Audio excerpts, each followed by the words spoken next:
فروغ اسلام میں آپ کے کردار کے اوپر آپ کیا کہیے گا مفتی صاحب؟ کہ اسلام کو جب مال کی بھی ضرورت تھی، جان کی ضرورت تھی اور افراد کی ضرورت تھی، ہر جگہ پر ہر مشن میں سب سے پہلے نمبر حضرت سرکار سیدنا صدیق اکبر رضی اللہ تعالیٰ عنہ کا ہے۔ اسلام جب آپ لائے تو پہلے دن ہی 40,000 درہم یا دینار وہ دین اسلام کے لیے خرچ کر دیے جب اسلام کو ضرورت تھی، اور یہی وجہ ہے کہ پھر جب آپ ہجرت کے لیے تشریف لے جاتے ہیں تو 5 سے 6,000 دینار وہ اپنے ساتھ لے جاتے ہیں اور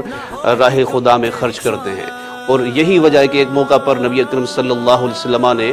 مال کا اعلان فرمایا تو سارے لوگ اپنی اپنی حیثیت کے مطابق مال لے کر آئے۔ حضرت صدیق اکبر رضی اللہ تعالیٰ عنہ نے فروغ اسلام کے لیے آپ کی خدمات بے مثل و بے مثال، حضرت عمر گھر کا آدھا مال لے کر آئے، حضرت سرکار صدیق اکبر گھر کا سارا مال اٹھا کر کے لے آئے، اور حتیٰ کہ اپنے سر سے امامہ شریف بھی اتار لیا، اپنے جوتے بھی اتار کے مال میں رکھے، اور اپنا لباس بھی اتارا اور ٹاٹ کا بوریے کا لباس پہن کر بارگاہ مصطفیٰ میں حاضر ہوئے۔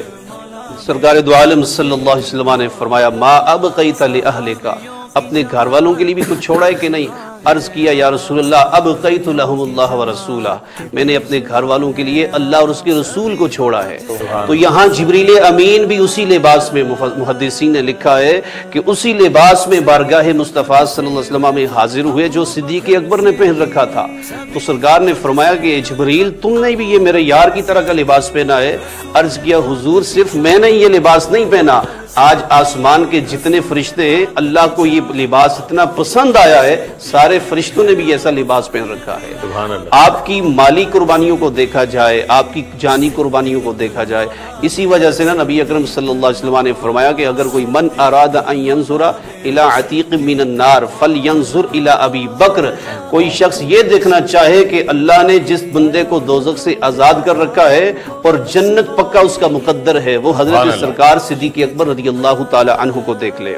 ہجرت ہو، سفر ہو، خزر ہو، میدان ہو، کوئی بھی موقع ہو، حضرت سرکار صدیق اکبر رضی اللہ تعالی عنہ کی خدمات وہ اسلام کے اوپر روز روشن کی طرح آئیاں ہیں۔ حضرت سرکار بلال حبشی روزانہ مار کھا رہے ہیں اور تپتی ہوئی ریت کے اوپر لٹا کر اوپر ان کے وزنی پتھر رکھے جا رہے ہیں۔ حضرت سرکار صدیق اکبر رضی اللہ تعالی عنہ، آپ کا یہ اعزاز ہے کہ آپ نے اس وقت 5 اوقیہ سونا اس کو دیا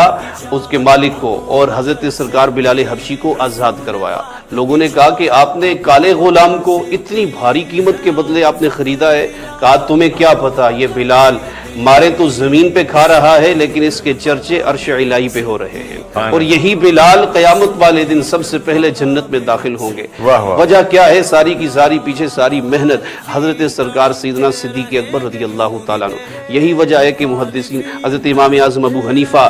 رضی اللہ تعالیٰ عنہ نے تطبیق دی ہے، کیونکہ روایات ہیں مولا علی شیر خدا بھی پہلے نمبر پہ ایمان لائے، حضرت خدیجہ الکبریٰ پہلے نمبر پہ ایمان لائی۔ آپ نے تطبیق دی کہ بچوں میں سب سے پہلے حضرت مولا علی شیر خدا ایمان لائے، جوانوں میں سب سے پہلے حضرت سرکار صدیق اکبر ایمان لائے، عورتوں میں سب سے پہلے حضرت خدیجہ الکبریٰ ایمان لائیں، اور غلاموں میں سب سے پہلے حضرت زید ایمان لے کر آئے۔ جب سے اسلام قبول کیا حضرت صدیق اکبر نے، تب سے لے کر جب آپ کا وصال ہوا، دنیا سے آپ تشریف لے گئے، تب تک آپ نے فروغ عشق رسول کے لیے، فروغ دین کے لیے رات دن ایک ایک لمحہ آپ نے اس کے لیے ایک کر کے رکھا ہوا تھا۔ اور